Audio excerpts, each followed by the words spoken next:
नमस्कार.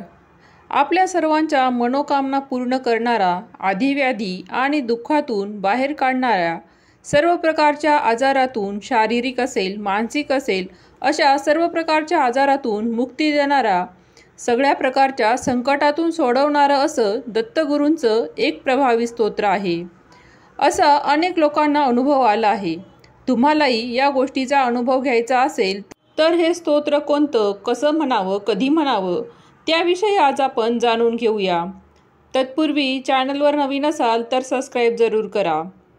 दत्तबावन्नी म्हणजे श्री दत्त आणि त्यांचे अवतार समजले जाणारे श्रीपाद श्रीवल्लभ व नृसिंह सरस्वती स्वामींच्या लीलांचे वर्णन करणारे 52 ओळींचे संकट विमोचन स्तोत्र आहे. या स्तोत्राची रचना श्री रंगावधूत महाराज यांनी केली आहे. त्यांनी मार्गशीर्ष शुद्ध प्रतिपदेला 1935 मध्ये हे स्तोत्र रचले आहे.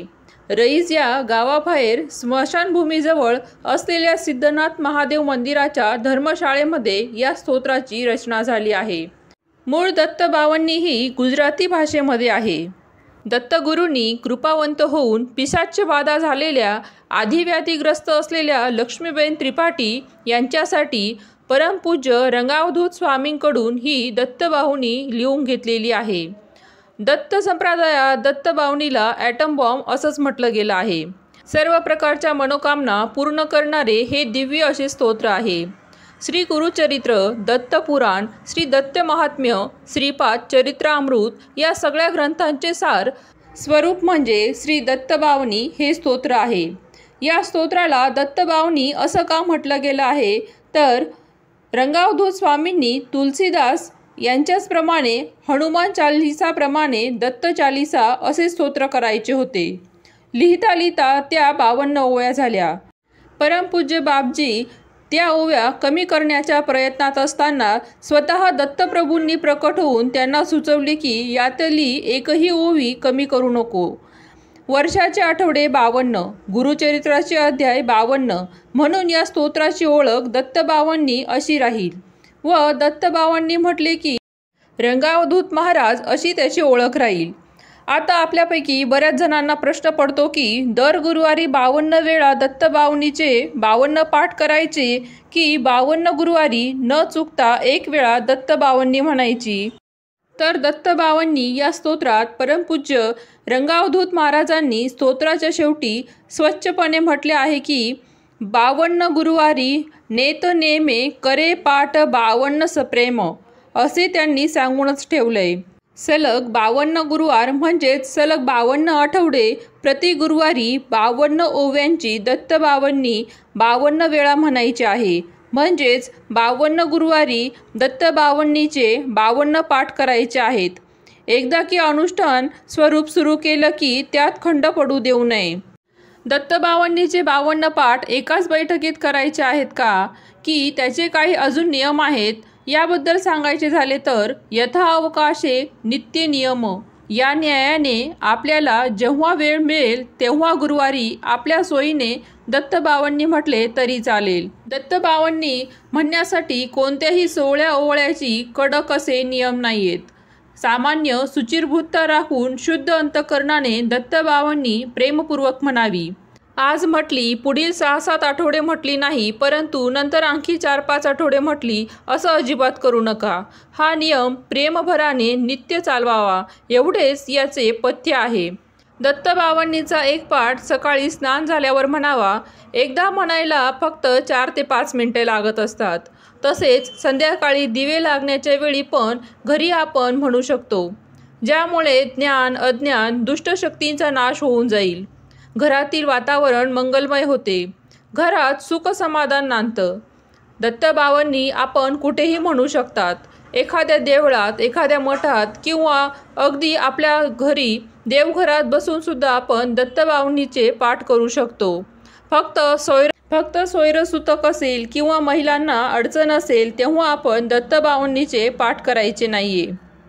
दत्तबावन्नीचे हे स्तोत्र अबालवृद्ध, स्त्री पुरुष कोणीही म्हटले तरी चालते. त्यासाठी कोणत्याही प्रकारचं बंधन असं नाहीये. स्त्रियांनी 52 गुरुवारी 52 पाठ अनुष्ठान करण्याचा जर संकल्प केला असेल तर मासिक धर्म आला असेल आणि गुरुवार असेल तर तेव्हा तो गुरुवार सोडून पुढच्या गुरुवारी तो करावा. मासिक धर्मात दत्तबावन्नीचे पठण अजिबात करू नये. दत्तबावन्नीचे अनुष्ठान करताना सुहासिक धूप किंवा अगरबत्ती असे जे आपल्याकडे उपलब्ध असेल ते अवश्य लावावे. करी धूप गायी जे एम दत्तबावन्नी आप प्रेम असे बापजींनी दत्तबावन्नीमध्ये लिहून ठेवलं आहे.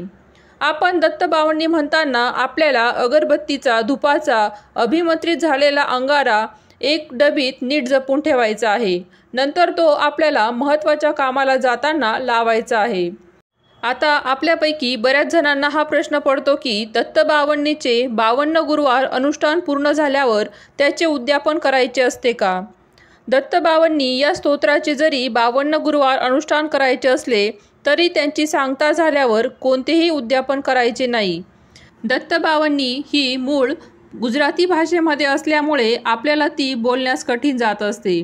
त्यामुळे आपण दत्तबावन्नीचे हे स्तोत्र नित्य उपासनेत ठेवावं. म्हणजेच रोज सकाळी व संध्याकाळी किमान एक तरी पाठ आपण म्हणायला हवा. पुढे दत्तबावन्नी स्तोत्राचे गुजराती शब्द तुम्हाला हळूहळू तोंडपाठ व्हायला लागतील. हळूहळू दत्तबावन्नीचे पाठ झाले की किमान रोज 13 पाठ म्हणावेत.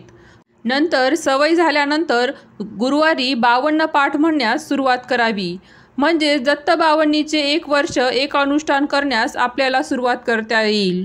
जर तुम्हाला गुजराती भाषेमध्ये दिलेली दत्तबावन्नी म्हणता येत नसेल तर तुम्ही ती आता अनेक भाषांमध्ये उपलब्ध आहे तर आपल्या भाषेमध्ये ती म्हटली तरीही चालेल. परमपूज्य रंगावधूत महाराजांनी दत्तबावन्नी हे स्तोत्र लिहून तुम्हा आम्हा सर्व दत्तभक्तांवर अमौलिक अशी कृपाच केलेली आहे. दत्तबावन्नी हे लाख दुखों की एक दवा असे दिव्य व प्रासादिक स्तोत्र आहे. दत्तबावन्नी स्तोत्राच्या नित्य पठणाने पठणकर्त्याची सर्व दुःख दूर होत असतात. सर्व आधिव्याधी यांची निवृत्ती होत असते.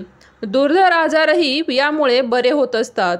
दत्तबावन्नी स्तोत्राच्या शेवटच्या 8 ते 10 ओव्या वाचल्या की या स्तोत्राची फलश्रुती आपल्याला लक्षात येते.